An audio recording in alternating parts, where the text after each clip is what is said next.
손 올리시고요. 따라합니다. 하나님은 나를 사랑합니다. 나는 그 사랑 안에 있습니다. 하나님은 나에게 말씀하실 것입니다. 그 말씀에 능력이 있습니다. 복음은 능력입니다. 복음은 나를 변화시킵니다. 복음은 나를 성숙하게 합니다. 나의 마음을 하나님께 열겠습니다. 네, 손 내리시고요. 한 번 더 따라가요. 합당한 예배. 지난주에 말씀드린 것과 같이 로마서는 크게 두 부분으로 나뉘어집니다. 1장에서 11장과 그리고 12장에서 16장까지의 내용입니다. 1장에서 11장까지의 내용은 교리적인 부분, 이론적인 부분을 이야기를 하고요. 그리고 12장부터 마지막까지는 실천과 생활의 적용에 관한 말씀입니다. 그런데 이 두 부분의 말씀을 서로 연결해주는 중요한 단어가 하나가 있습니다. 그러므로 라고 하는 단어입니다. 1절에 보면은 그러므로 형제들아 내가 하나님의 모든 자비하심으로 너희를 구원하노니 그렇게 말씀하죠. 이 그러므로라고 하는 접속사는 앞에 내용을 결론 짓는 말입니다. 그러니까 이러했으니 그러므로 이렇게 해야 한다라고 하는 의미이지요. 1장에서 11장까지의 내용이 구원에 관한 부분이지요. 믿음으로 구원은 도리에 관해서 말씀을 하고 있고요. 그리고 12장부터는 실천의 부분입니다. 이렇게 믿음으로 구원받고 어렵게 된 사람들은 이렇게 살아가야 한다라는 것입니다. 여러분, 교리와 생활은 나눌 수 없습니다. 구원과 행함은 나눌 수 없고요. 그리고 구원과 실천 역시 나눌 수 없습니다. 그러므로라고 하는 말은 이 두 사이를 연결해 주는 다리와 같습니다. 여러분, 우리의 신앙이 이 11장에 늘 머물러 있는 신앙이 되어서는 안 됩니다. 그러므로라는 다리를 통해서 12장으로 넘어가야 합니다. 그런데 신앙생활을 오래 하신 분들 가운데서는 이 다리를 넘어오지 못하는 분들이 참 많이 있습니다. 그래서 이론과 교리에 대해서는 잘 압니다. 때론 이런 얘기가 나오면 논쟁도 하고 심지어는 싸우기까지도 합니다만은 12장으로 넘어가지는 못하는 거예요. 그래서 그러므로라는 다리가 없는 겁니다. 1장에서 11장까지를 또 이렇게 표현을 할 수 있습니다. 하나님께서 우리를 위해서 하신 일이 무엇인지에 대해서 말씀을 하고 있습니다. 우리의 구원을 위해서 하나님이 어떤 일을 하셨는지를 말씀을 하고 있고요. 그리고 12장 이후에는 우리가 하나님을 위해서 무엇을 해야 할 것인가를 말하는 내용입니다. 하나님께서 우리를 위해서 행하신 일을 알았다면, 다시 말하면 우리가 어떻게 구원 얻는가에 대해서 알았다면 그 다음에는 뭐가 필요합니까? 우리가 이제는 어떻게 할 것인가, 어떻게 살 것인가를 생각하고 실천하는 부분이 있어야 하는 겁니다. 다시 말하면 행함의 열매를 맺어야 합니다. 야고보서 2장 20절에 보니까 허탄한 사람아 행함이 없는 믿음이 헛것인 줄을 알고자 하느냐 그렇게 말씀을 합니다. 행함이 없는 믿음은 헛것이라 그렇게 말씀을 합니다. 다시 말하면 여러분, 열매로 그 나무를 알 수 있지요. 그래서 아무리 나는 사과나무다고 막 소리치도 맺는 게 배 열매면 그 무슨 나무입니까? 배나무인 거예요. 배나무인 거예요. 그래서 믿음 열매가 없으면 그 믿음도 헛것이다 그렇게 말씀을 합니다. 야고보서 2장 21절에는 더 이렇게 이야기합니다. 우리 조상 아브라함이 그 아들 이삭을 제단에 바칠 때에 행함으로 어렵다 하심을 받은 것이 아니냐 그렇게 말합니다. 아브라함이 행함으로 어렵다 함을 받았다 그렇게 말씀을 하죠. 참 우리를 헷갈리게 하는 말씀입니다. 왜요? 우리가 지금 몇 개월 동안에 살펴본 로마서 핵심은 뭡니까? 믿음으로 어렵게 되고 믿음으로 구원 얻는다라고 하는 겁니다. 그런데 야고보서에서 아브라함이 행함으로 어렵다함을 입었다 그렇게 말씀을 합니다. 로마서에서 바울이 말하고 있는 행함이라고 하는 것은 율법의 행위입니다. 이 율법의 행위를 통해서 우리는 구원을 얻을 수 없습니다.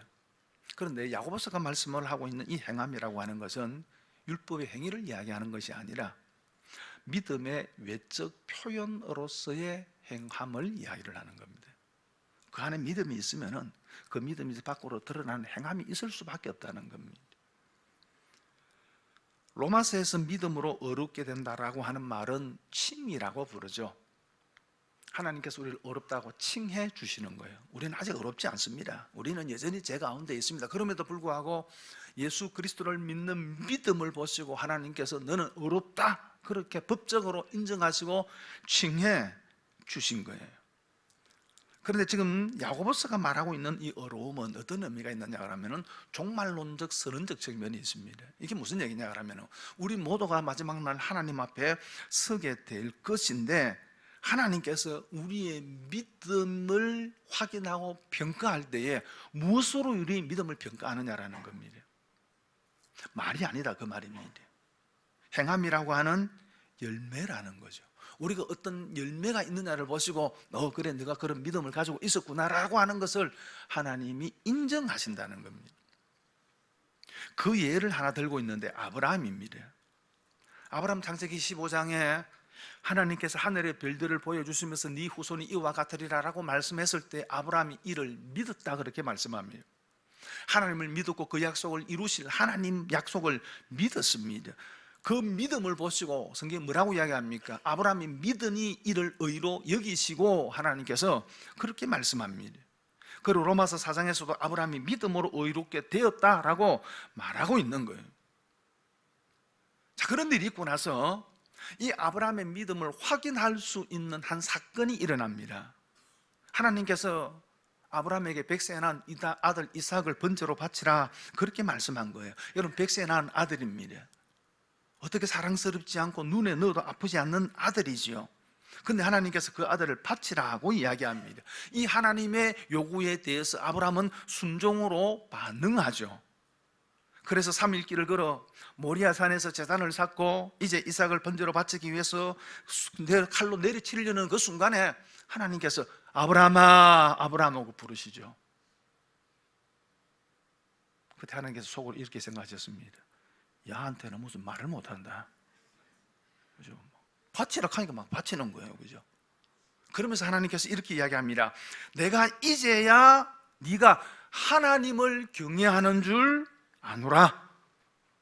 내가 이제야 이 일을 통해서 네가 진짜 나를 경외하는 줄 이제 내가 알았다 하고 아브라함의 믿음을 인정하십니다.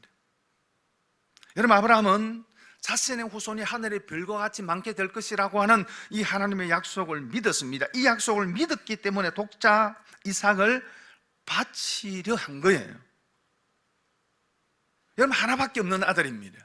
사실 이삭이 없으면은 아브라함의 후손이 하늘의 별과 같게 될 것이라고 하시는 이 약속의 말씀이 이루어질 수가 없어요. 아들 하나 있는 거 죽어버리는데. 그럼에도 불구하고 아들을 바치는 이유가 뭡니까?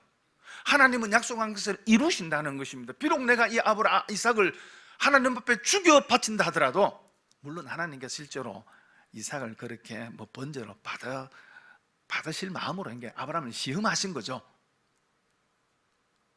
그러나 아브라함의 입장에서는 비록 이 아들을 하나님 앞에 드린다 할지라도 하나님께서는 이 아들을 다시 살리셔서 이 아들을 통해서 내 후손이 하늘의 별과 함께 만게 할 것이다 라고 하는 사실을 확실히 믿고 있었다는 거, 그 말입니다. 그러니 그는 기꺼이 어떻게 보면 순종할 수 없는 순종이지만은 기꺼이 순종으로 반응한 거예요. 이 아브라함의 순종을 야고보서 2장 20절에는 이렇게 설명을 합니다. 이에 성경에 이른바 아브라함이 하나님을 믿으니 이것을 그의 의로 여기셨다는 말씀이 이루어졌고 그렇게 말합니다. 그 사건을 통해서 하나님께서 아브라함의 믿음을 보시고 어렵다고 하셨는데 이 일이 그 사건을 통해서 이루어졌다는 것입니다. 다시 말하면은 하나님께서 아브라함의 믿음을 인정해 주셨다는, 그의 믿음이 확인되었다는 겁니다. 순종이라는 사건을 통해서 아브라함의 믿음이 온전하게 되어지고 증명되었다는 거죠. 여러분 이렇게 믿음으로 구원받은 자는 행함으로 그 믿음을, 그 구원을 증명해 보여야 합니다. 그래서 11장까지는 믿음으로 구원 얻는 도리에 대해서 충분하게 말씀을 하시고, 그러므로 12장에 넘어가서 너희는 그것을 증명해 보여라는 겁니다. 삶의 실천을 통해서.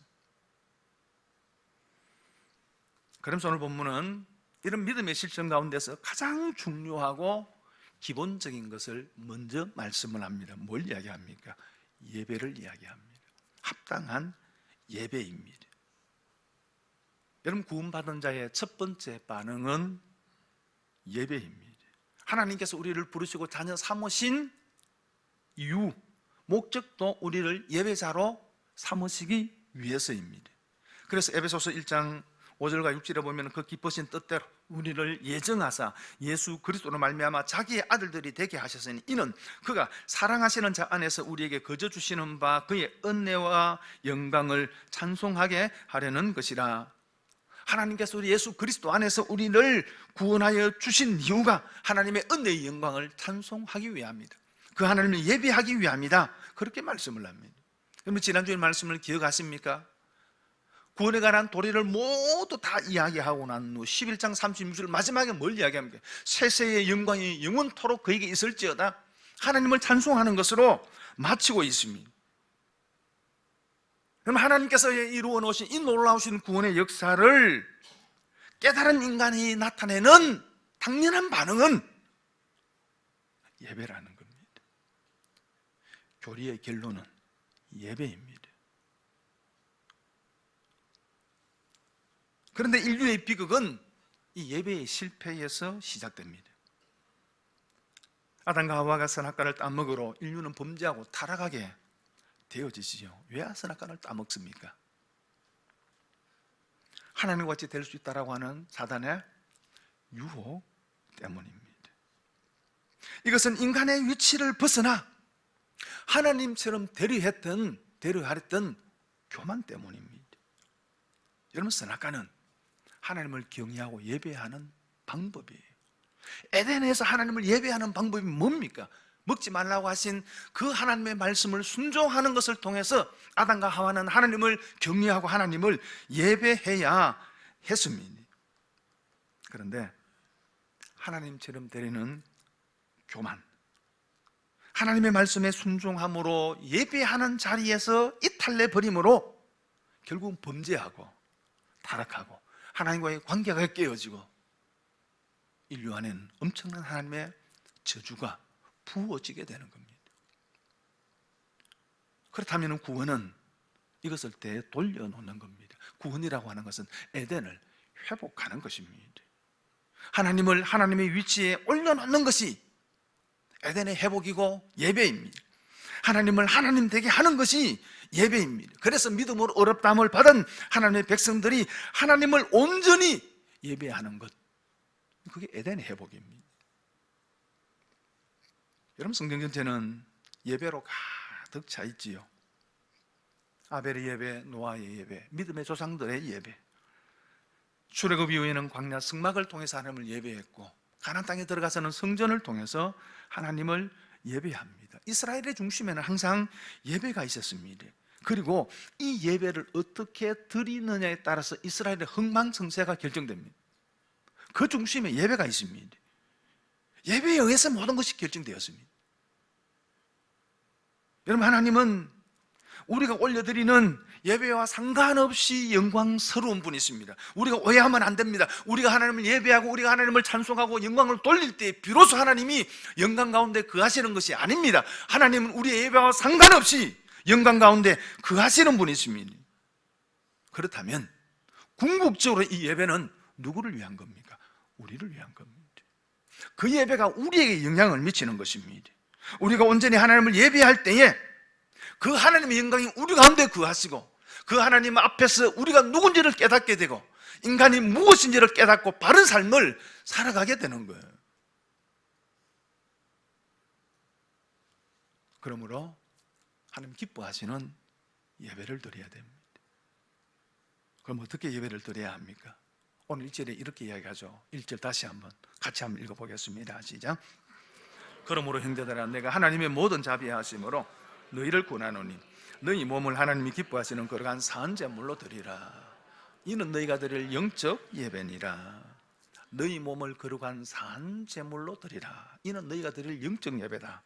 그렇게 말씀을 합니다. 이 영적이라고 말은 합리적인, 합당한이라는 말이에요. 합당한, 이렇게 드리는 것이 하나님께 드릴 합당한 예배라는 것입니다. 하나님이 기뻐하시는 합당한 예배라는 거죠. 어떤 예배가 하나님이 합당한 예배일까? 이런 예배는 크게 두 종류로 나눌 수 있습니다. 하나는 의식으로 드리는 예배, 의식과 형식을 갖추어 드리는 예배. 주일날 온 성도들이 모여서 공동체적으로 드리는 이 예배가 의식으로 드려지는 예배이지요. 여러분, 우리가 이 예배를 잘 드려야 합니다. 이 예배의 성공에, 여러분이 신앙의 삶에 성공할 수 있습니다. 여러분, 예배의 수준이 신앙의 수준입니다. 이사야 1장 11절에 보니까 여호와께서 말씀하시다. 너희의 무수한 재물이 내게 무엇이 유익하뇨? 나는 순양의 번제와 살찐 짐승의 기름을 배불렀고 나는 수소정한 어린 양이나 순념소의 피를 기뻐하지 아니하노라. 그렇게 말씀을 합니다. 예배를 그렇게 기뻐하셨던 하나님께서 이스라엘 백성들이 드리는 그 예배를 기뻐하지 않는다. 그렇게 말씀하죠. 이사야 1장 12절에는 너희가 내 앞에 보이려 오니 이것을 누가 너희에게 요구하였느냐? 내 마당만 밟을 뿐이라. 의미 없는 행동이라 그 말입니다.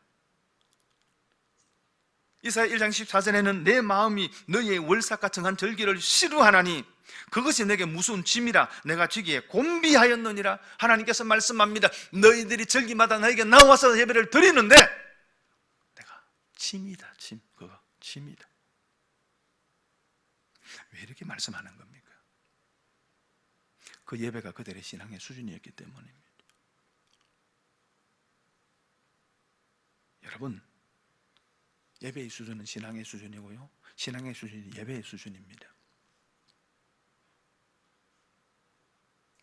여러분, 예배의 수준을 능가하는 신앙은 없습니다.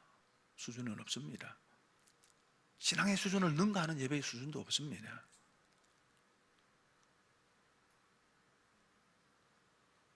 한 교회의 신앙의 수준은 예배를 통해서 드러납니다. 한 개인의 신앙도 마찬가지입니다. 예배를 통해서 그 사람의 신앙이 드러나는 거예요.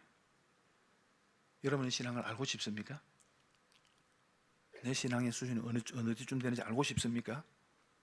여러분의 예배를 보면 돼요. 내가 드리는 예배의 수준이 내 신앙의 수준이에요.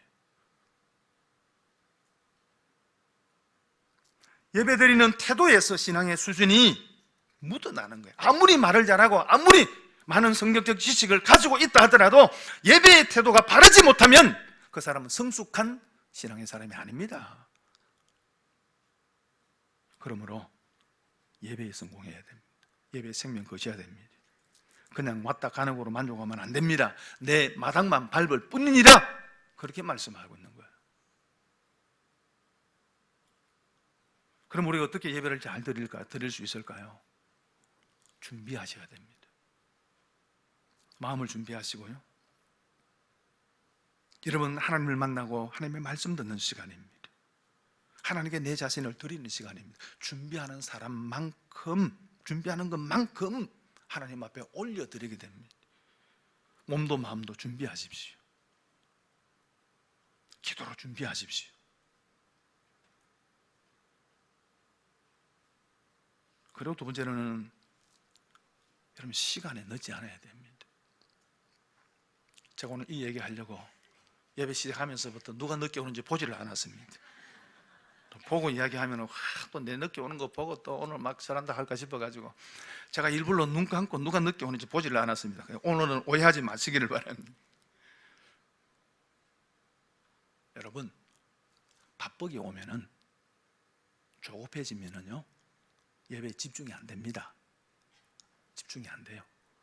첫 시간부터 딱 집중해야 예배에 집중할 수 있어요. 중간에 들어오면은요 예배 집중 안 됩니다.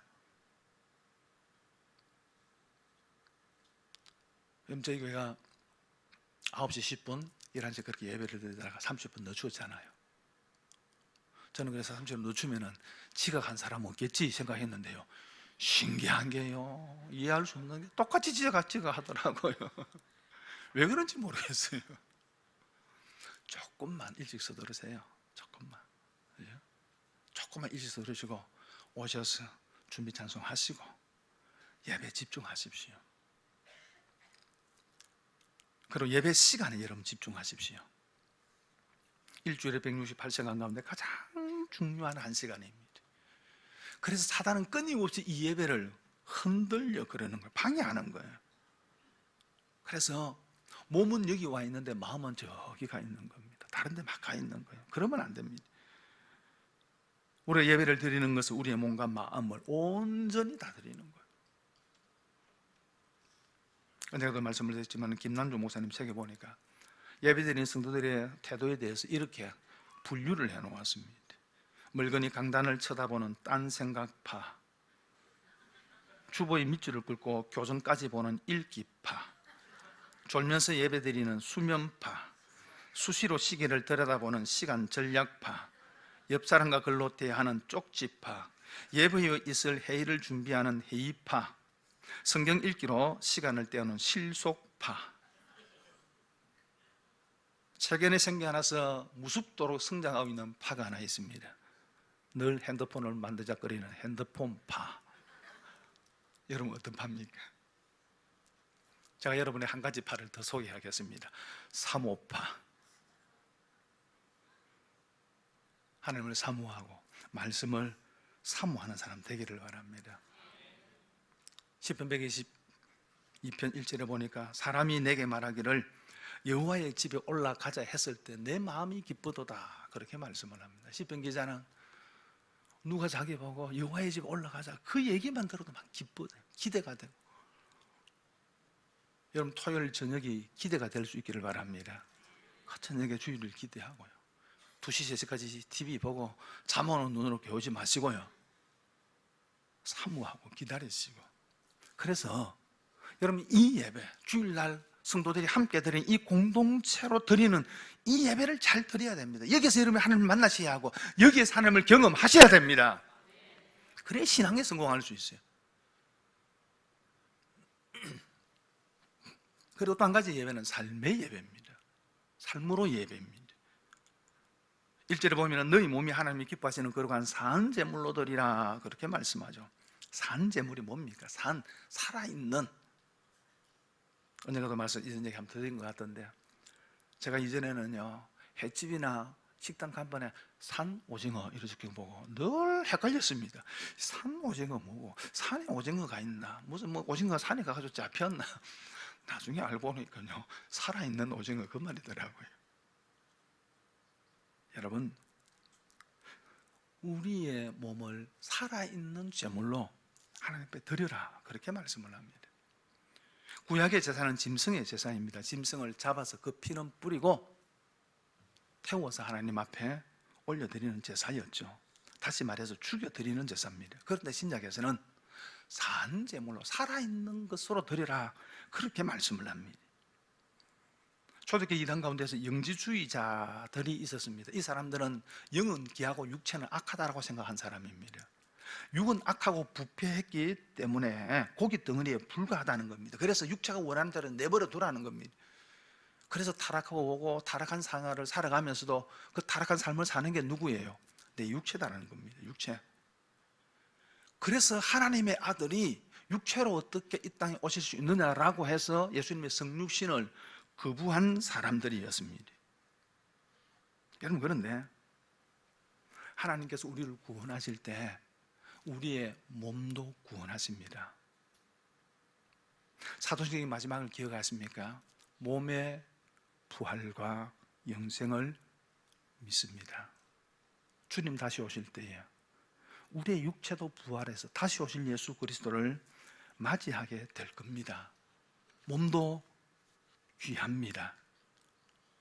여러분 어떤 사람들은 마음을 귀하게 여기에서 몸은 별로 중요하지 않다라고 이야기하는 사람이 있습니다. 그렇지 않습니다. 마음도 중요하지만 몸도 중요합니다. 마음 없는 몸도 문제지만은 여러분 몸이 없는 마음도 문제예요. 우리가 하나님 앞에 예드릴 때에 우리의 몸으로도 드려야 되는 겁니다.